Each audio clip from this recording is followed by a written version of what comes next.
The idea that science is a uniquely self-critical institution is, of course, preposterous. Scientists are no more self-critical than anyone else. They hate to be criticized, and they never criticize themselves.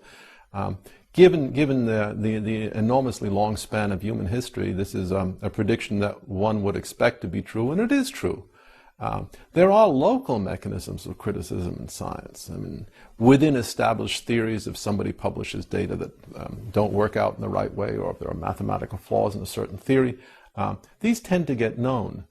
But large global criticisms of the scientific enterprise are very, very difficult to find, and certainly are not being promulgated by the scientists themselves with any great ebullience or enthusiasm.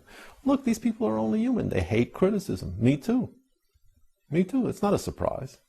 The idea that scientists are absolutely eager to be beaten up, that's one of the myths put out by the scientists, and it works splendidly so that they can avoid criticism.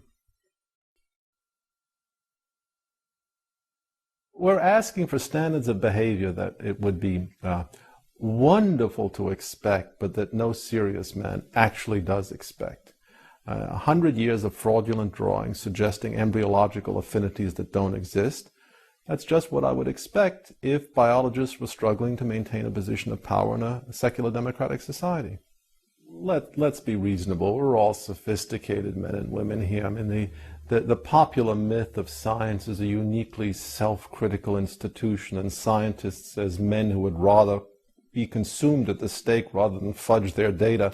I mean, that's okay for a PBS special, but that's not the real world. That's not what's taking place. I mean, people fudge the data whenever they can get away with it. And they will commit themselves to fraudulent drawing just so long as they're convinced that no one's looking over their shoulder. And it's unrealistic, unsophisticated, and unwise to expect people to do anything other than that. Think of your last traffic ticket. Yeah, you bet, officer. I was doing 98 miles per hour in a 30-mile-an-hour school zone. When was the last time you told the cop that? And yet we expect a biologist to say exactly the same thing about drawings which have been his stock in trade for the last 100 years. The much more relevant question is how is it that we live in a society where the point of view, the splendidly cynical point of view I'm adumbrating right now, is not common wisdom, and we don't look more closely at what these people say?